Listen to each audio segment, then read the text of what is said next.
traveling in a freighter combi on a hippie trailhead full of zombies. I met a strange lady, she made me nervous. She took me in and gave me breakfast. She said, you're tuned into the March for Australia Roundtable. We're joined today by, of course, Hugo Lennon, leader of March for Australia, or lead spokesman. We've also got here today joining us two significant members of two different organisations who have been participants in March for Australia in various different ways and are massive supporters of March for Australia. So we've got Dr. Frank Salter of the British Australia community here, and we've also got Elias Priestly of the Australian Natives Association as well. I'm your host, John Lawson, editor of the National Observer, and I'm here basically just to help facilitate the conversation between Hugo and Dr. Frank and also Elias on how the momentum and the spirit of March for Australia can be used productively and converted into actual tangible political change. So welcome to the podcast, everyone. Thanks for joining me. Good to be here. Thank you for having us. Yeah, thanks for having me on. No problem at all. So let's get right into it. Hugo, March for Australia. Do you want to give a little bit of the origin story and what it stands for? Yeah, so the March for Australia is a genuine grassroots, you might say nationalist movement in Australia with a primary demand of demanding an end to mass immigration. We've had many successes. We're coming up to our third march. That's for Australia Day. The both marches we've had so far, again, very successful, huge participation. And the origin story, yeah, really is, I think, a feeling of being fed up, a feeling of being ignored by hundreds of thousands of Australians, and that resulted in them hitting the street to voice their demands, which otherwise, again, yeah, have been ignored by Parliament. Yeah, brilliant. And I guess we'll go to Dr. Salter. What were your thoughts on March for Australia, and especially, how the recent marches have gone? I think it's an overwhelming success. The critics on the mainstream media pointed to weak points, like a smaller march numbers in Melbourne. But in fact, it was overwhelmingly successful. It occurred, was at 20 locations, was every major city. And we had large turnouts in Brisbane and Sydney especially. So I think it was a tremendous success, and less so with the speeches. I think the speeches were all solid, by the way, all solid stuff. But, I think it's a sign of how beaten down the Australian public has been by the political establishment, that there's not a shared narrative yet. That's a point I'll be raising today. There's a lack of shared narrative, and that's a weakness, but it's not something that can't be addressed. It's not a tragedy, it's just a fact, and that's something the BAC wants to address. If you don't mind me asking, could you just give a bit more information? What do you mean by shared narrative?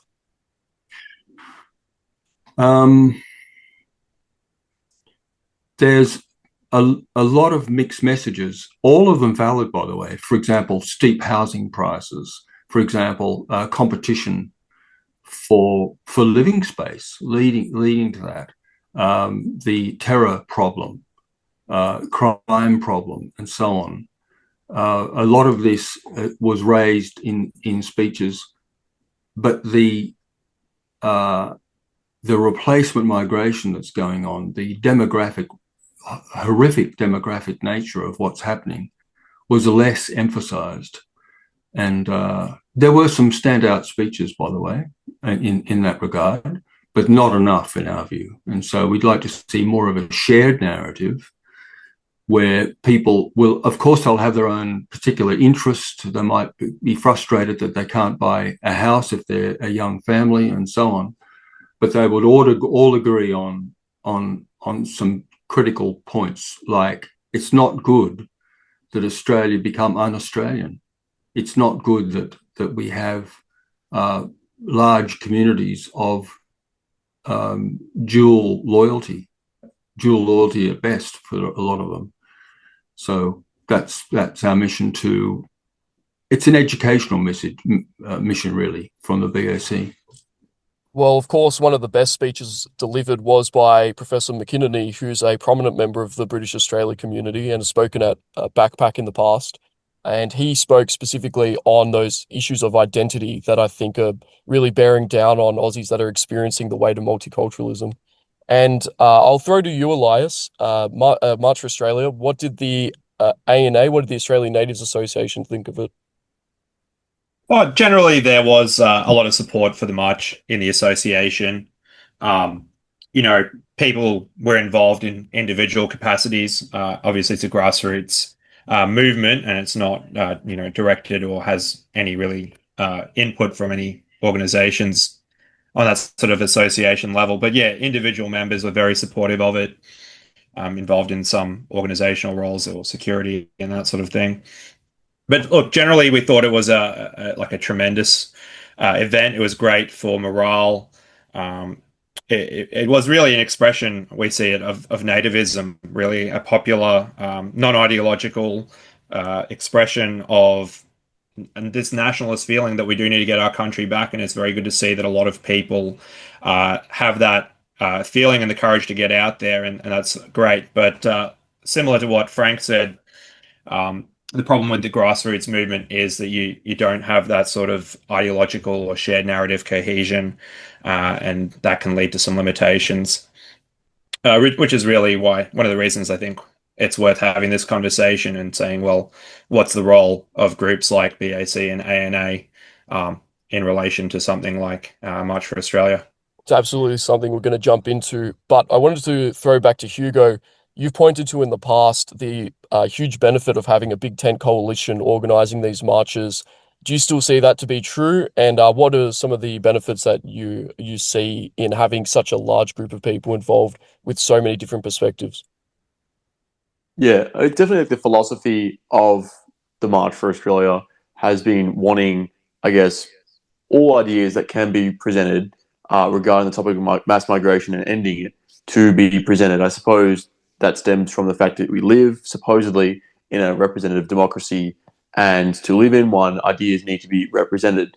Now, that of course means at the March for Australia rallies across Australia, there were speakers ranging from right at the centre and dissent against mass immigration on the basis of its effect on housing prices and the cost of living, right through to that hard edge, beyond even the demographic change, that people wanting to reverse that with like remigration. I say hard edge comparatively to the centre. Now, that was the guiding philosophy, and I suppose the issues that have been raised in regards to like the coherent message might stem out of that. But yeah, that's otherwise why we've had these ideas presented was for that, I guess, faith in the representative democracy, where, if you might be attending because, a speaker is going to talk on an issue important to you regarding housing, while you're there, you might hear an idea about demographics that you haven't yet been exposed to. And that sort of exposing people to the wide range of arguments that exist. And there are plenty against mass migration. Yeah, but fundamentally the agreement from all speakers that there needs to be an end to mass immigration for the various reasons they argue. Yeah, absolutely. And I suppose that is the main policy reversal that we want to see, is a end to mass immigration. So I suppose what we all agree with here, all the various groups represented here today, is that mass immigration has been a disaster for the country. We want to see the effects undone, and we possibly want to even see the effects reversed, like you said, Hugo, with potentially remigration.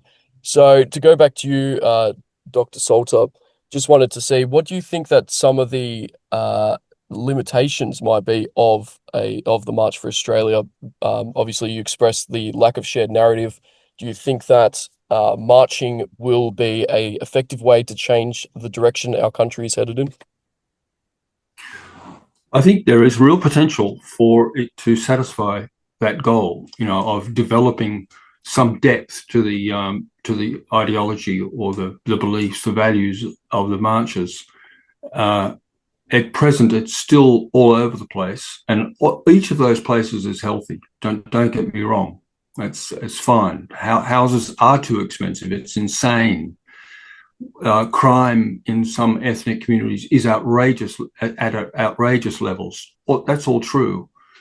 But there's, I think I and the BAC see the march as an opportunity to disseminate ideas, leading to some sort of narrative, coherent narrative.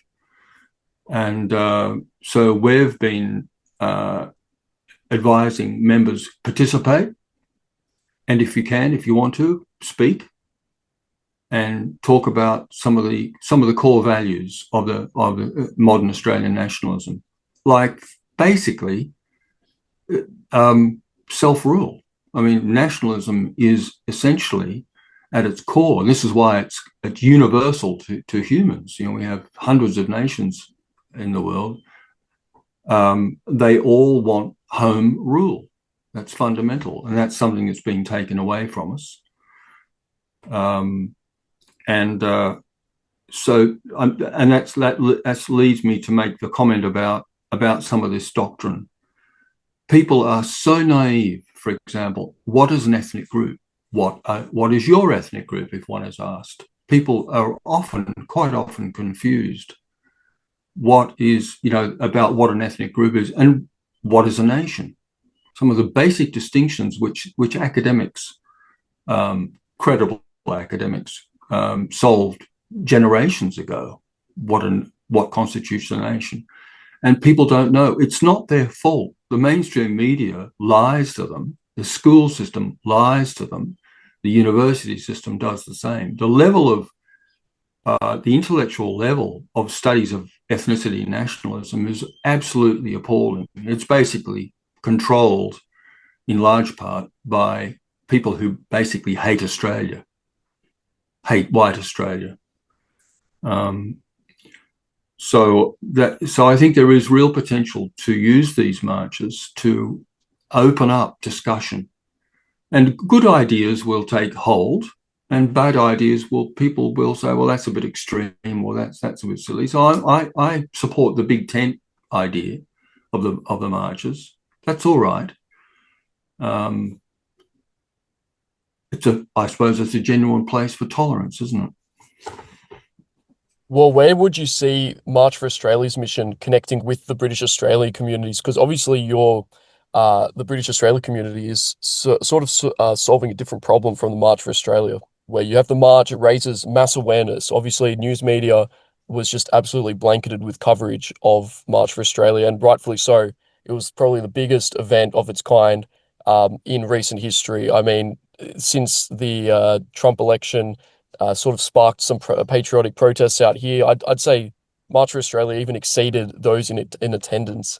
And obviously, the British Australia community has a bit of a different role. It's not looking for those kinds of mass marches under its name. It's trying to serve a different role, which is representing Australians of British and European ethnic stock within this country and their interests. So, what would be your case for why someone who attended March for Australia should have a look into the British Australia community's mission and potentially join and help you guys out? I could sum it up very quickly.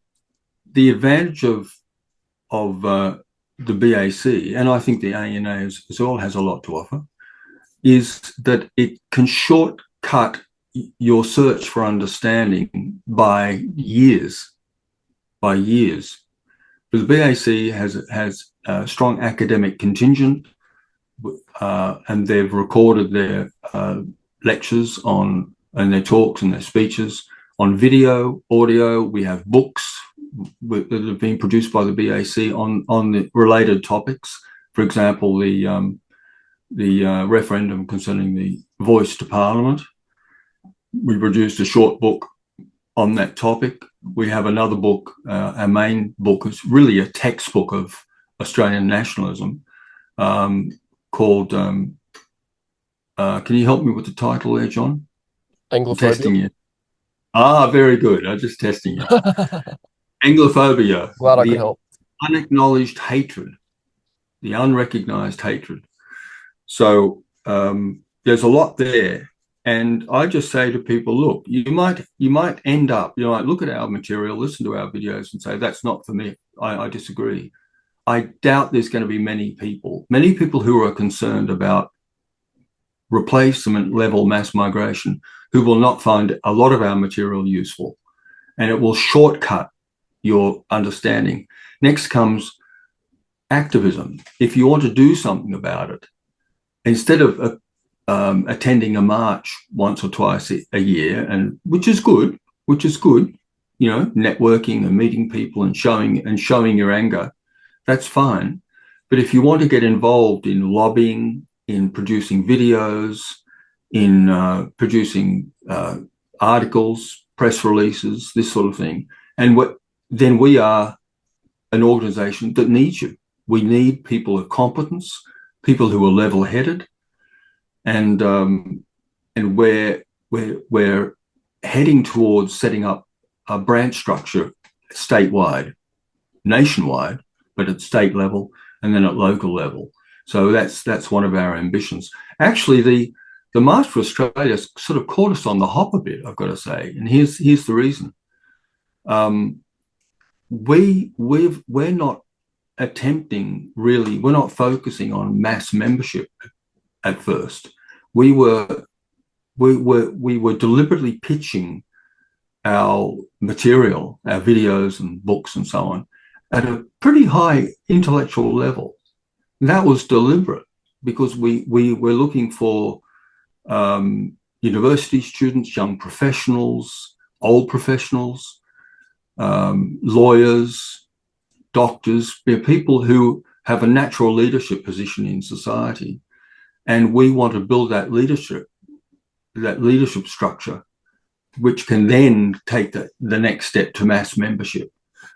I see no limit, by the way. I see no limit in we're primarily a lobbying company, association. We mainly exist to lobby. And of course, brute numbers is always good. It, for some strange reason, attracts the attention and the concern of politicians when they know someone they're who's talking to represents thousands upon thousands of voters. But that's not as effective as actual lobbying, where you make contact with a politician, talk with them, offer to help, write speeches, for example, give them advice. Listen, people I know, people in my association, won't be happy with that. Why did you vote this way? Why didn't you vote the other way, for example? So we're in the business of building a lobby, an ethnic lobby, that is just like literally hundreds of other lobbies in Australia. Most self-respecting ethnic groups in Australia have dozens of lobbies working for them. The really effective ones. The Greeks have this. I mean, heaven's sake, the Greeks have largely assimilated. They still have their spokespeople. The Chinese community is really flexing its muscles now. In the last couple of elections, it really flexed its muscles. And the parties are taking note, especially the Liberal Party. After all, in 2007, the Chinese voters, and with the Korean voters as well, in John Howard's electorate, managed to actually kick the Prime Minister out of Parliament. That was because of block voting by Chinese and Korean Australians. So we're talking power, we're talking influence. And so people who want to not just have the social event of a march, but actually do something for their people, I think we offer ways to do that. Absolutely. And I suppose I'll throw it over to Elias. Obviously, the Australian Natives Association has in the past been critical of reckless and endangering activism. And instead, you have also, like the British Australia community, tried to pitch yourselves at sort of elite human capital, so to speak. How come the ANA has been so positive about March for Australia, and how do you see your two visions for how we're going to save this country merging? Well, look, what I always say is that a healthy nationalist ecosystem needs every part. So it needs the lobby group, and we have a lot of respect for what the BAC are doing. It needs the marches, it needs the fraternities like the ANA, needs the activist groups. All these different focuses have a role. But the problem with a march on its own, some people are going to go out there and they march and they think, well, okay, my job's done. We've got the mass awareness, the media's talking about us, the politicians have taken notice. But then the point is, have the politicians actually done anything to deal with the issue of mass immigration? And unfortunately, we're not organized enough as an ethnic community, which Dr. Salter touched on, in order to have our demands met. And the sad fact is, the organized minority is always going to win out against a disorganized majority. And so it is vital that we are organizing as an ethnic community, in terms of legal representation, political representation, in business, so that people can be working with each other. As Dr. Salter said, in academia, which has been, very much captured by these hostile anti-white, anti-Australian elite groups, for their own ethnic interests, of course. So it's not so much nationalism versus anti-nationalism. It's a question of whose nationalism is going to win in Australia. And the multicultural system, I really see it as a bit of like a cold ethnic conflict, right? And so we need to be making sure that we have enough power that we can protect our group's interests. And unfortunately, we can't do that just by marching alone. Yeah, 100%. Hugo, you've been meditating in a Zen state for a little while, as the other two were speaking. But what are your thoughts on both the British Australia community and the Australian Natives Association? And obviously, how do you see them relating to your vision for March for Australia?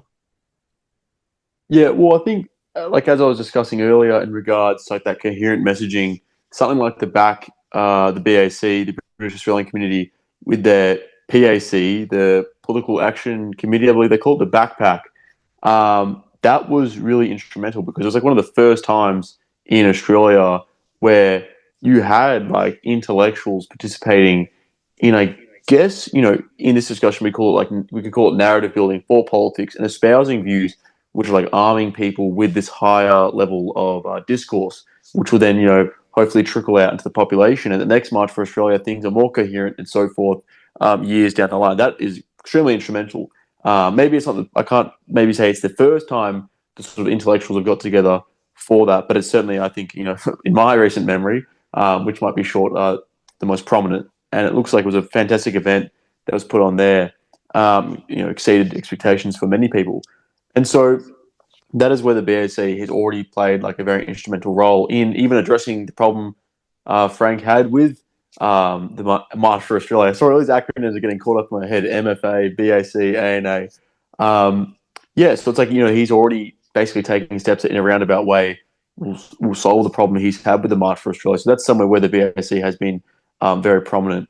And even, I guess, you could say when it comes to Australian identity, again, they've been very instructive. Like they've taught me a lot about the Australian identity even before I really engaged in Auspill in regards to like the Anglo-Celtic nature of the founding and the stock and what that means. Even their criticisms of Peter Drew's artwork, that famous Aussie poster, has been fantastic. And then for the ANA, I suppose in the auxiliary support they've already provided to MFA, be that in regards to logistics or event security, they've already done a lot.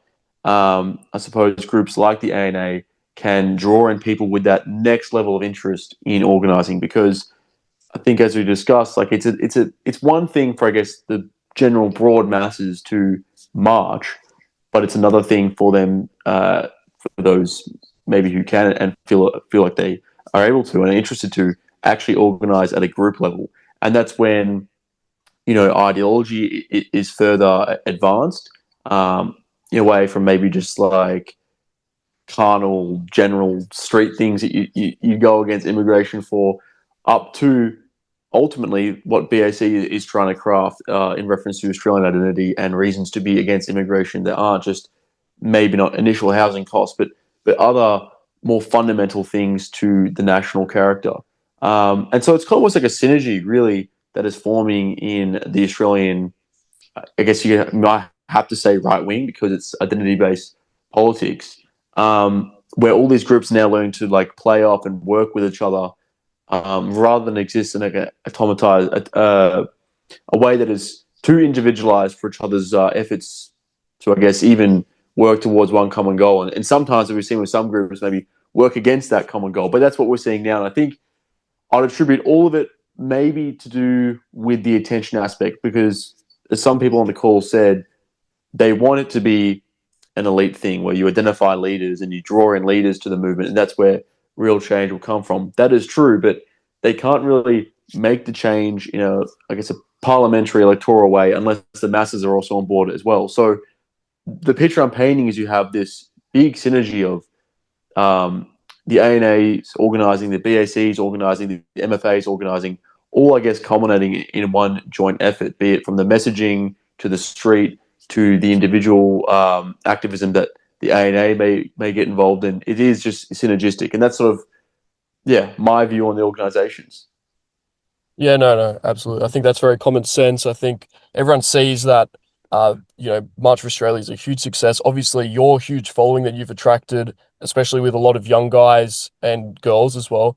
And they see that as a huge success as well. But they're wondering, so where do we go from here?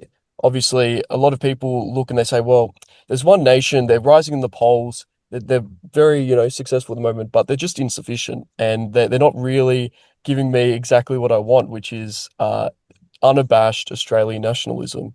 Unfortunately, Pauline Hanson brings with her a lot of just problems. Like she's talking about paper bags at a time where we've got this mass immigration that is destroying our country. She's not all the way there. Anyway, I won't trash her too much, but people see that and they're wondering what organizations can I join to help out my country further on the rest of the year, not just on the 2 days that we march or the one day that we march on Australia Day.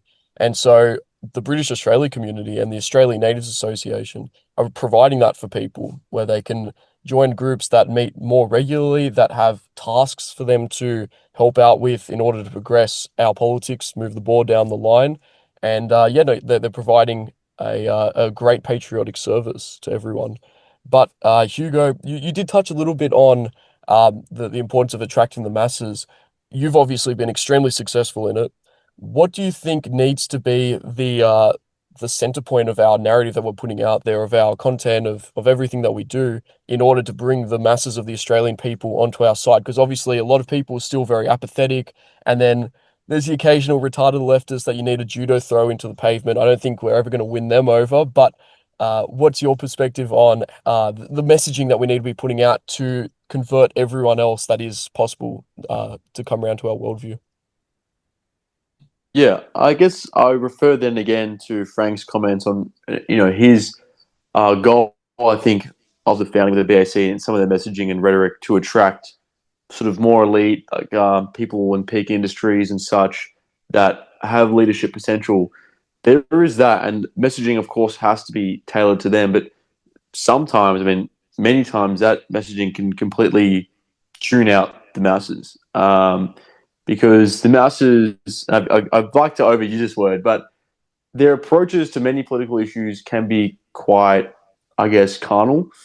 And when you do mass messaging, you are many times thinking of the lowest common denominator, and not even in a disparaging way. I'm not saying, dumb people.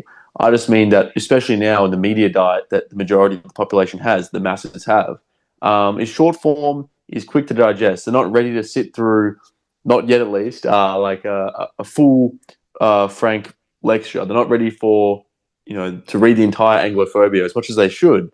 Messaging towards these groups has to, and again, not in the disparaging way, but be dumbed down necessarily for the media diet that they consume. And so I suppose in mass attraction, it is different in the sense that, yes, it has to be quicker to expedite, but also has to be cool. Like Jonathan Bowden once said, like the right would only defeat the left and the center if it's more sassy, if it's more cooler, if it's more like sexy and that attractiveness. And I guess now that's kind of been delivered to us on a platter because these views, just by nature of the zeitgeist we're in, are very transgressive.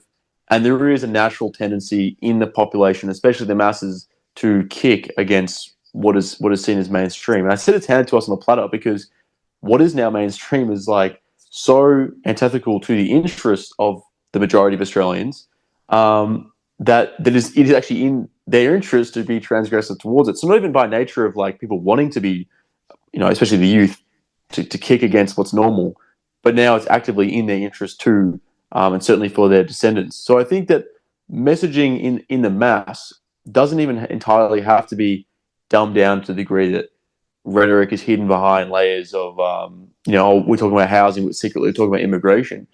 I think now, like on the immigration issue, you can talk just as much about replacement, for example, as you do housing. Certainly because the issues are intertwined, but certainly because both issues for the majority of people should be at the forefront of their opinion.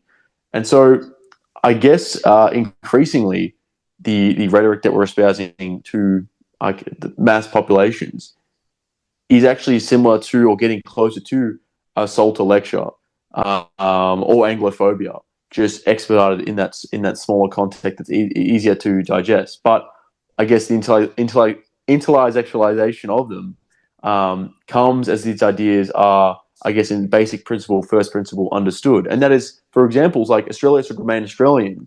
Well, as we come to learn what the Australian identity is and what it means to be an Australian, that idea, which itself sounds really basic and can be taken in a plethora of ways, as Frank's work continues, as the ANA works continue, when people have a greater conception of what it is to be Australian and what it means for a country to be Australian, by nature, its ethnicity, Australia should remain Australian does come to represent quite complicated ideas, but is in a form digestible to masses. So I hope what I'm saying has made sense. I hadn't really consolidated my ideas on this, but I hope that the idea of like what started as highly intellectualized only for elite consumption is becoming mass consumption as the ideas trickle down from the elite.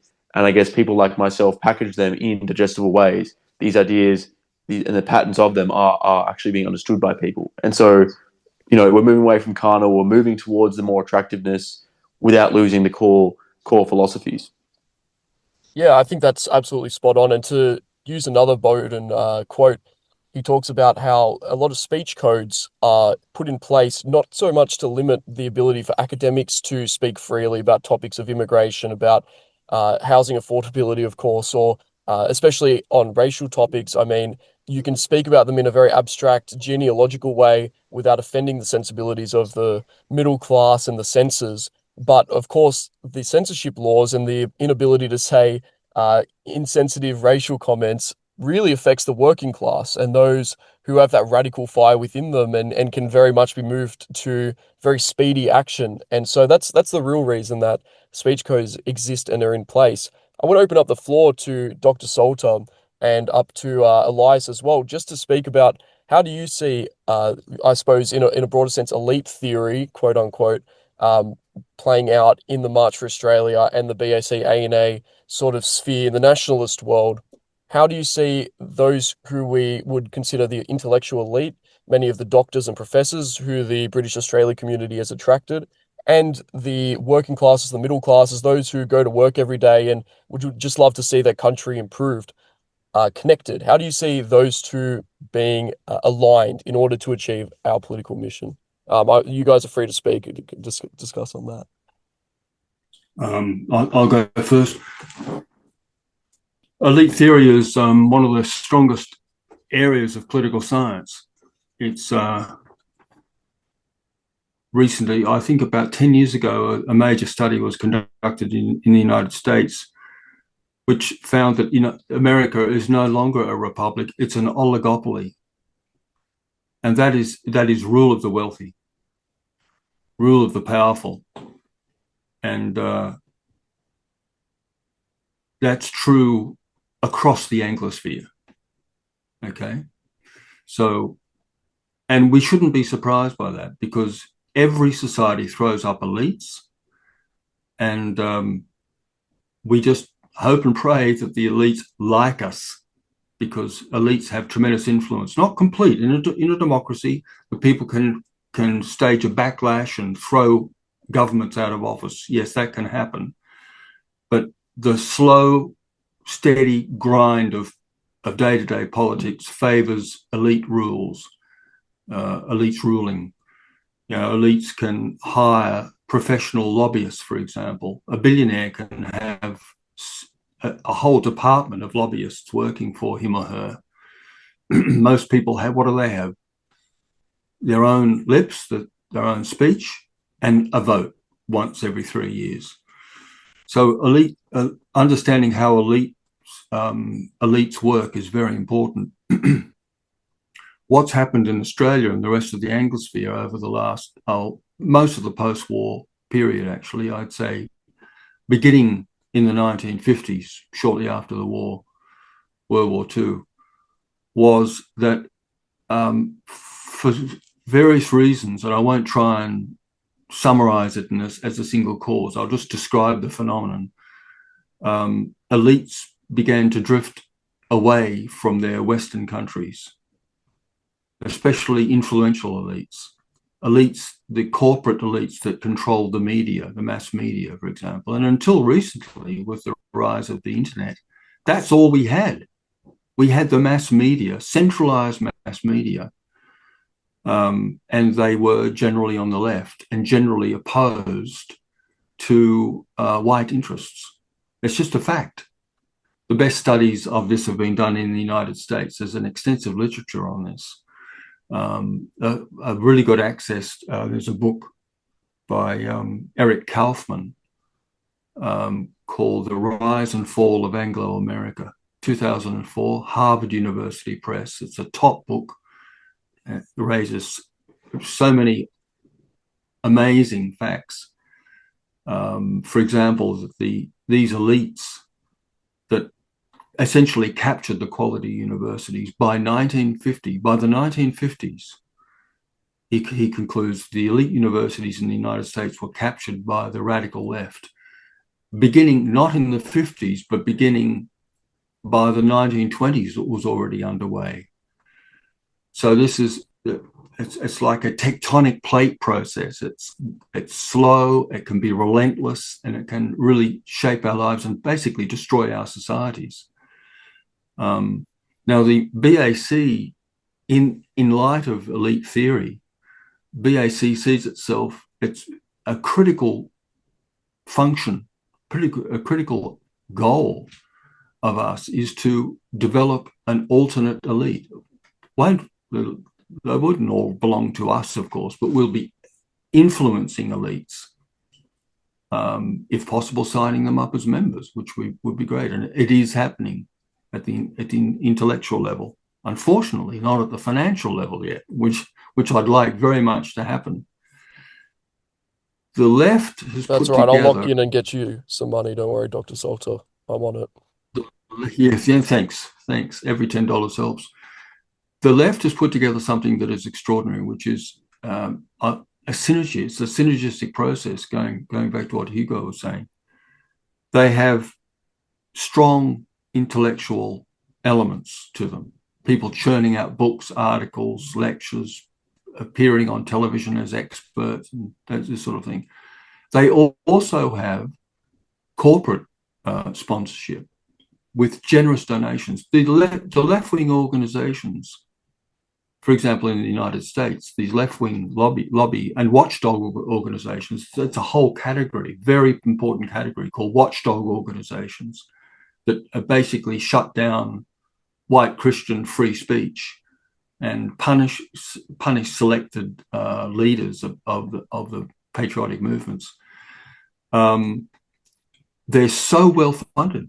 They're massively funded. Like the ADL, for example, one key organization in that regard, which is a Jewish organization, but that's not the key point. The key point is it's far left. It's adopted a far left rhetoric and theory. They own a high-rise building on the street across from the United Nations in New York. That's worth hundreds of millions of dollars. Just that building is worth hundreds of millions of dollars. So these are lavishly funded organizations facing what?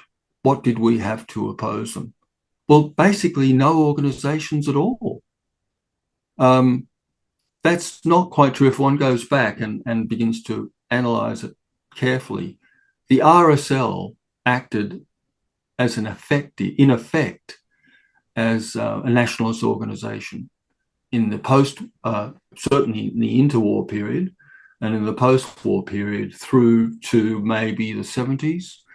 The last leader that I noticed arguing for the Australian nation was Ruxton. He was president of the Victorian RSL, and the elites hated him because he said, "Hey, our country's being destroyed by mass replacement level." He didn't use those terms, but he meant mass immigration. We must stop this, or things will go badly for us. But after Ruxton left the scene, the RSL carefully distanced itself from any political action, any lobbying in favour of the nation, and so on. And it basically concerned itself with medical and financial issues of its members, which is fine, but not its distancing itself from nationalist action. There are other organisations, small, not focused, not intellectually respectable, and it's remarkable that people of the power of, say, Sir Robert Menzies, incredibly well connected, the longest serving Prime Minister in Australia's history, who believed in the White Australia policy until the end of his life, did not bother setting up or helping set up lobby organisations that would represent our people. He didn't talk about those sorts of things. Only in rare interviews did he raise the topic. His big thing was anti-communism. Anti-communism, I think, has turned out to be a red herring, largely a red herring. So I just to finish off this rant, sub-rant, elite theory is very important. We need to play the game. We need to understand how elites work, and emulate them. Elias? Okay, so from my perspective on this, I agree with everything that Dr. Salt has said already, but there are two main points that I have. And the first, which I'll go into shortly, is that I think we need to look at how the current elites maintain control by promoting a sort of false consciousnness. I'll get into that in a second. And the second point will be that I think it'll be inevitable that there will be a circulation of white elites. So to the first point, there is this thing in like ideology. I think it potentially came from Marxism in that context originally, but at this idea called false consciousness, which is where, the Marxists are saying, well, why isn't there this inevitable uprising of the workers that we anticipate? And their explanation is that sort of the elites create a false sense of self among the working class, that they don't identify with their own interests. I think what we have at the moment in terms of nationalism is ethnic false consciousness or national false consciousness, where people have been taught that what it means to be an Australian is you can be from any part of the earth, but as long as you have a fair go or whatever, you're a true blue Aussie. So there's been this decoupling, of the name Australian from any concrete ethnic group. And the worst part of it is that you can have, Indian Australians and Chinese Australians and Japanese Australians. But then what does that make an Australian, right? It's kind of a nonsense to hyphenate the term Australian twice. So what we need to do in that sense is to, as we were talking earlier, trying to create these narratives where we can break through this false consciousness on the part of the people, and a counter elite will obviously help with this as that formulates. But this is a very important angle, and I think the March for Australia is kind of where the pot boils over, right? People can only be tricked for so long in the same way. And there will be these sort of organic protest movements that sort of break out of the imposed terms of discourse. So that would be the first point. We need to get out of this false consciousness and create a sense of real ethnic consciousness of, I am an Australian. What it means to be an Australian is to be, a member of our ethnic group with our culture, with our customs, our language, our traditions, our history, that belong to us, and they don't belong to somebody who just stepped off the plane yesterday. Um, and that's very important. The second point I wanted to say is that I think it's inevitable that there will be a circulation of white Australian elites, because at the end of the day, these guys are in the same boat as us. So we shouldn't necessarily think of elites as a homogenous group, right? In the sense of academic study, every elite person might have certain qualities and certain behaviors and this sort of thing. But when looking at different ethnic groups, each ethnic group has its own elite.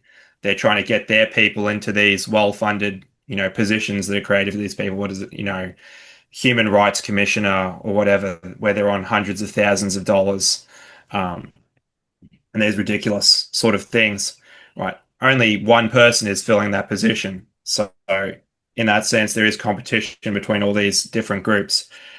And we know that ethnic replacement starts off at the lower levels of society, right? The lower stratum, with you know, taxi drivers, bus drivers, security guards, these sort of positions that get filled up, especially with Indians today.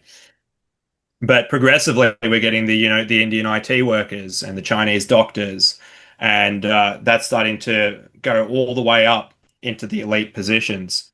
And so, as the replacement moves its way up, white elites are going to have to understand that they need to work with their own community in order to not be replaced. They won't be able to have that mansion, that elite position, without the rest of the without the rest of their race, right? You can't be all chiefs and no Indians at the end of the day. And I mean, Hugo here comes from, we could say, that sort of elite circle, right? Not to pump you up too much, but at the end of the day, you've sort of moved in those circles, so you might have an interesting perspective on that. I He's got believe you're emotion in referring to those the circles. intellectual elite, of course. Yeah, Yeah. spot on.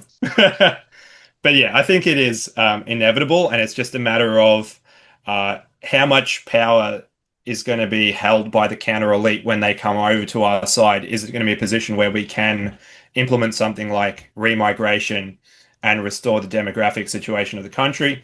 Or is it going to be a position where, at this point, it's all the pieces of the pie of power are split between all these different groups, and it's just going to be a jockeying for position that maybe stays as this sort of ethnic, Cold War, or maybe it heats up in some sort of balkanization. So that would be a very pessimistic outlook, but it's one possible option. And I know that academics in the UK have talked about how civil war is inevitable and this sort of thing. So.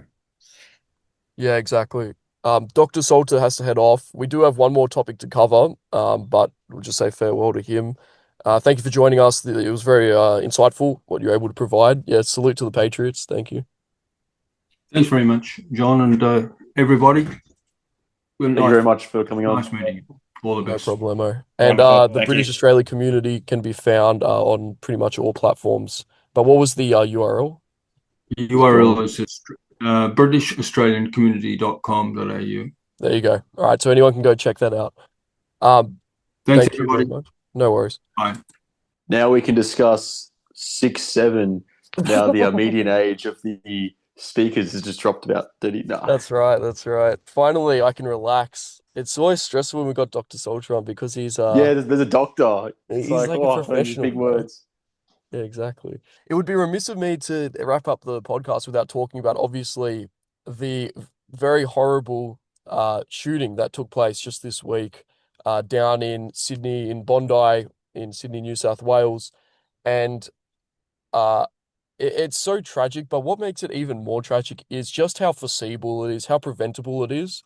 And I'm not just talking about in terms of the police and the anti-terrorist forces' responses in letting it slip through the gaps, but just the fact that for so long and with such urgency, March for Australia being one such case of such urgent of this message being put out, we've been sounding the alarm on the dangers of multiculturalism, not just to the housing situation, not just to we don't like hearing multiple languages in our country, but also to physical security in terms of ethnic crime, in terms of ethnic drug gangs, in terms of, in this case, terrorist attacks.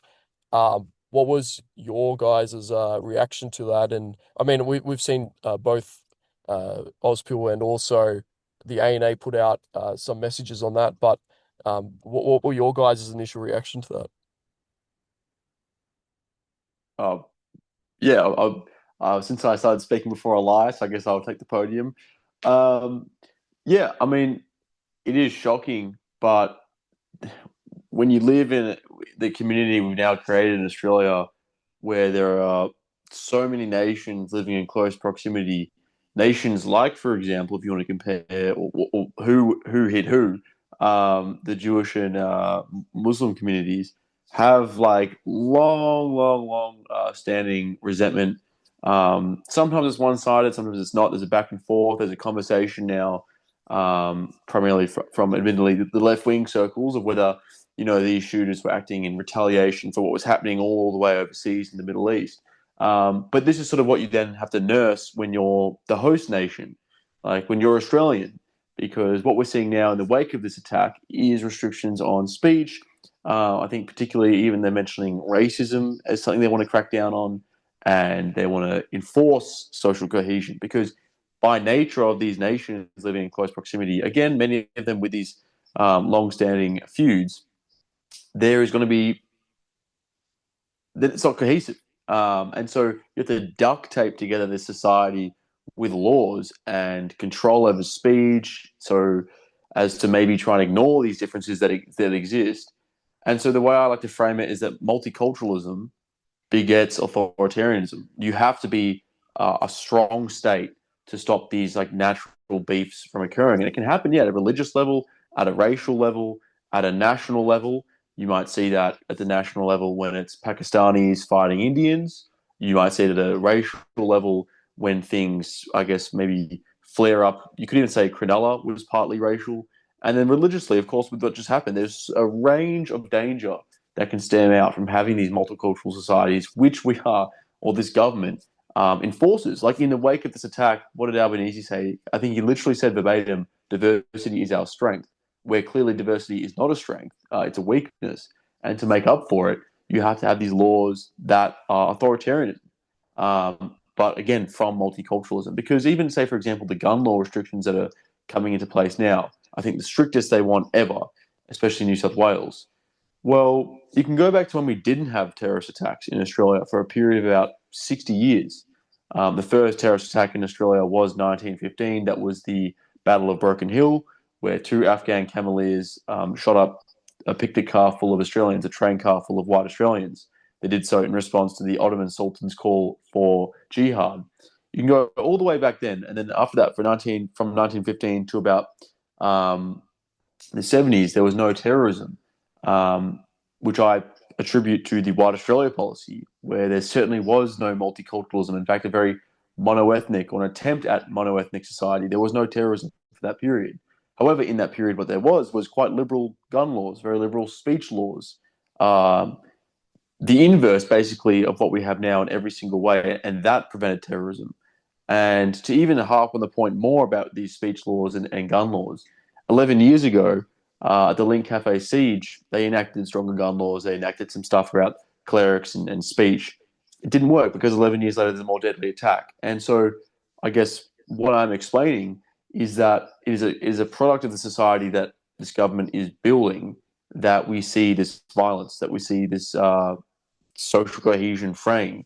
Because I think socially cohesive society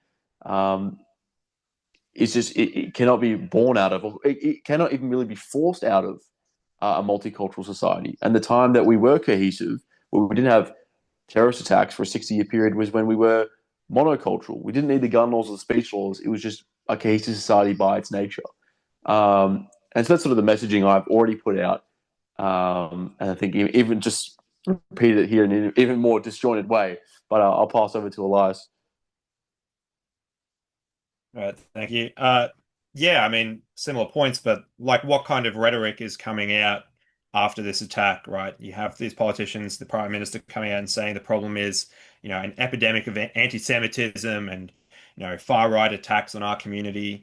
And the framing is that there's this thing called our community, versus this like homogenous, insidious threat called anti-Semitism, or, the far right, or whatever it might be, racism. There is no homogenous our community versus homogenous far right or anti-Semitism. Different groups are anti-Semitic for different reasons. And again, I want to make the point, it's not ever really racism versus anti-racism. That's sort of like an internal civil war of white Australia.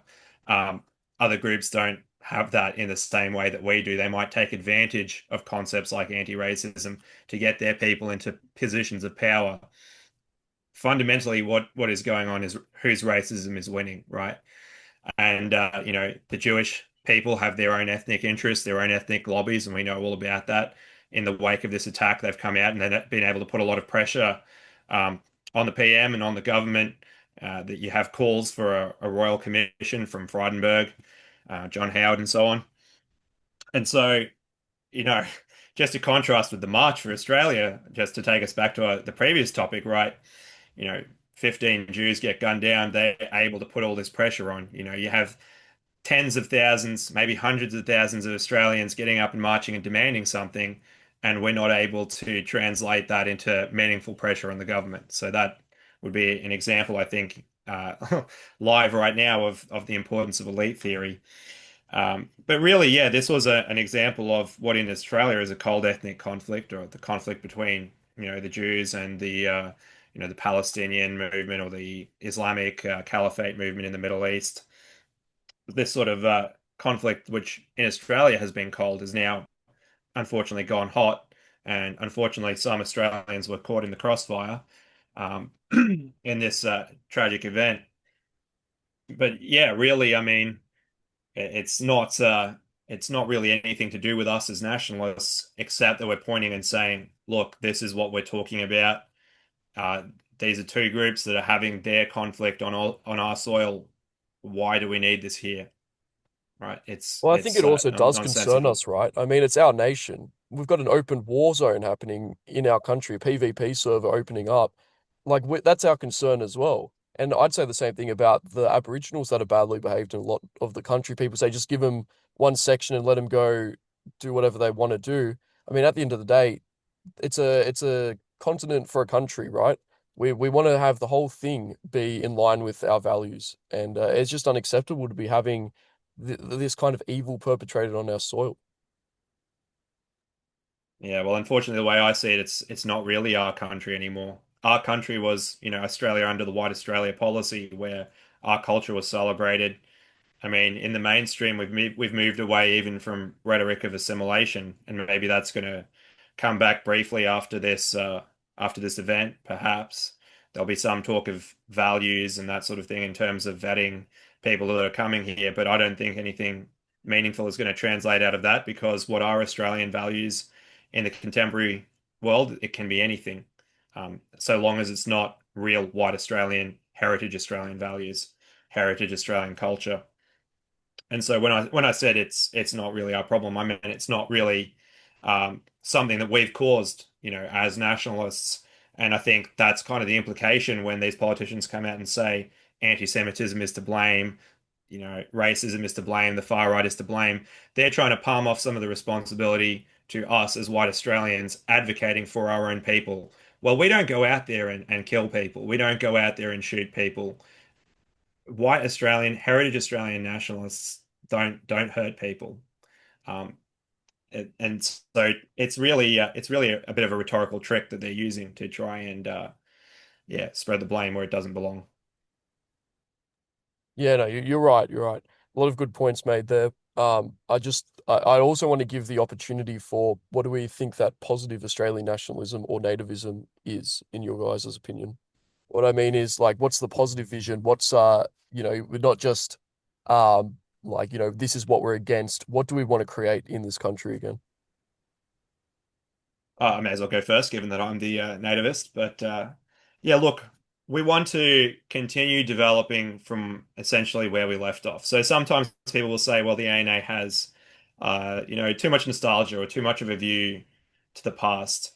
Well, we don't want to just recreate the past. We want to pick up from, the direction in which Australian culture was developing and keep going from there. So basically, we were founded as a British colony, but over time, we developed our own traditions, and a lot of the time that was in parallel to continuing, British traditions. So the sort of the countryside, the rural areas in Australia were always more, you could say ochre, right? Sort of this Bushman concept of Australia that we get from Lawson, that we get from Patterson, whereas the cities are a bit more perhaps imperial in outlook, as cities often are, right? They were often more sort of cosmopolitan or wider ranging in scope. And so we want to return to that in everything, architecture, uh, dance. You've got your British ballroom, but you've got your Australian New Vogue, music, in everything, classical music, country music, whatever it may be. We have our own traditions, and we just want to be able to have our own traditions and develop our own culture. And it's really that simple. We don't want to be spoon-fed other people's concerns. We don't want to be forced to, have to care about the Holocaust or whatever. That's really, I don't care about the Holocaust any more than I care about the Armenian genocide or the Rwandan genocide. These are all bad things. But we've got our own problems, we've got our own culture, and that's really what I see as kind of the positive thing. We're just going to pick up and build from what we had before. Yeah, well said. And I suppose we're approaching the end of our time here. One point I do want to make is just on the 18th, there was once again another terrorist attack that was intercepted by New South Wales anti-terrorist police. And I think the point that that illustrates is one of these acts begets another, and we've got in this country a powder keg. And maybe that gunpowder it's a bit damp at the moment, but soon enough, I think we could very quickly end up in a situation where we see lots of retaliatory attacks going back and forth and creating just a terrible place to live in. Now, I'm not going to say that that's going to lead to civil war or anything like that. I think that's unrealistic, but it could very well lead to more bloodshed. And the only solution to that really is to take those explosive elements, and I'm not going to imply who that might be necessarily, but there are lots of them in this country, and basically safely transport them into locations where they're not at the level where they can affect each other, preferably back in their own countries. Um, but in the meantime, we have to very definitely shut down the inflow of these people. I mean, Trump himself, and there's lots of criticisms to be made of Trump, but he did have that Muslim ban in his first term. I don't want to limit this to just a criticism of Islam. Islam and radical Islamists are a great example of some of the most explosive, pun not intended, effects of multiculturalism. But really, they're just the tip of the iceberg. We don't just want a society where there's no violence. We want a harmonious society. And those things Mm. aren't the same. Having If we violence go in the even country. back Yeah, sorry, go. to like on that point, like yeah, like it isn't even just an Islam issue because my point I made much earlier about historical terrorism in Australia, when I said from 1915 to 60 period there was no terrorism, I attributed that to the White Australia policy. The first act of terrorism, which then broke that streak, was between Yugoslavs and Croatians. So yeah, terrorism you don't attribute it isn't from one group. This social cohesion isn't achievable just because of Islam. It is by nature, as I said, that those nations, and then elements that stem from that, be it religious, be it ethnic, or just nation based. It comes into culminates into terrorism ultimately. And so that 60-year period wasn't broken by an Islamic terror attack. It might have been started by one, but it was finished by these two nations that were at war, not obviously overseas at the time, but then also they brought that here. So it's, yeah, as you're describing, it isn't simply just an Islam issue, but a range of nations and peoples and religions are capable when you put them next to each other, when you have this powder keg that you construct, can ignite.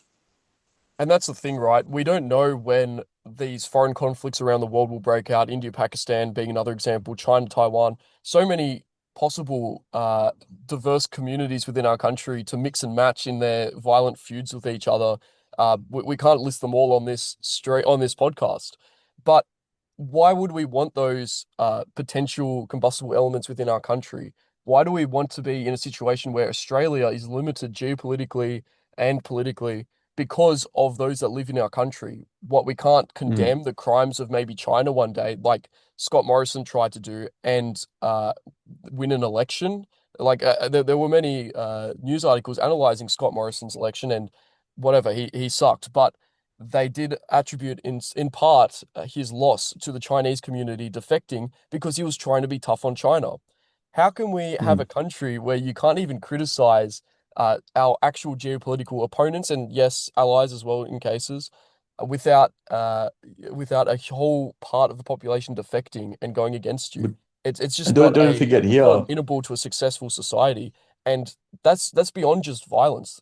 We want to achieve we want to achieve the best quality of life possible for the people here. We don't just want to mitigate violence. So yes, this recent attack with Islam being at the center of its motivation against the Jewish community is one example, but we can't let it just be limited to anti-Islam rhetoric.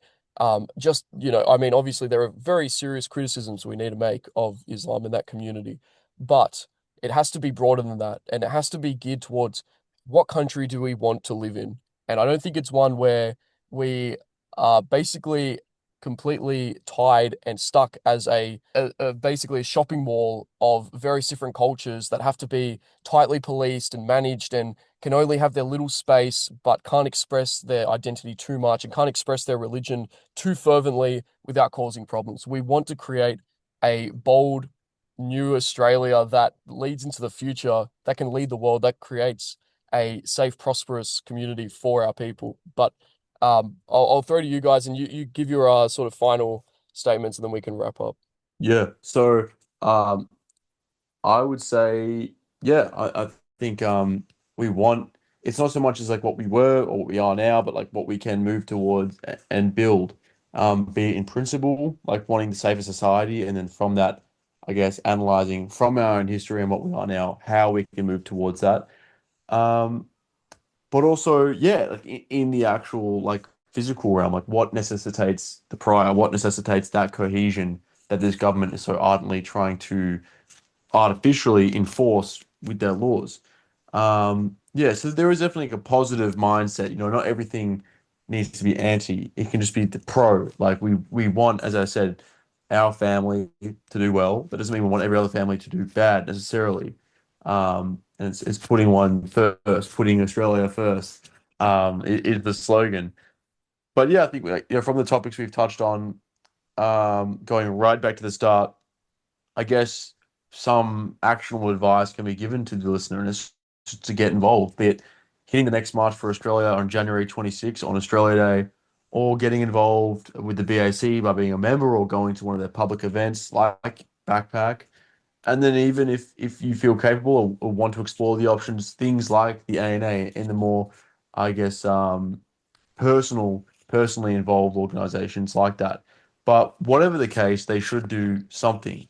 And they can start very simply from liking and sharing things, from financially supporting organizations like the BATs, right through to actually joining them and participating in them. But because if there's someone who's listening this far into the National Observer podcast, they are someone who should be doing one of those things, if not already. Yeah, absolutely. Um, And I also for your own audience as well, Hugo, I think that obviously you've got a lot of short form content where people are they're getting sort of tastes of what a worldview is. It would be, they need to go and explore further, I think, if they actually want to go beyond just passive consumers of our content. But yeah, absolutely. Any listener to this podcast, any subscriber to the National Observer, absolutely, you need to be more than just a consumer. You need to be thinking about what can you do in your everyday life to actually further our cause.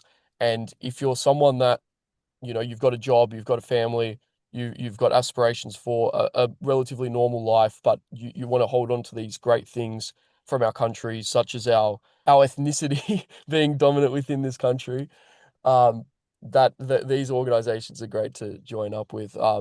Elias, did you have anything to add? Yeah, like you boys said, anybody who's listening, anybody who's marched, if you're doing that, you have a problem with the direction this country is going. You've probably got a problem with, you know, how our people are being talked about and treated in this country, and the loss of power that we're facing. It's important to join a group, and I'm here from the ANA to say join the ANA. You're going to get involved with networking. You'll have support. We're a fraternity. We've got things like a baby bonus. So, your first child, you need a bit of extra cash for, the cot, pram, and all that sort of stuff. Hey, we're here to help you out. We've got skill sharing. We train martial arts, bushcraft, your traditional Australian bushcraft. We're very interested in that sort of thing.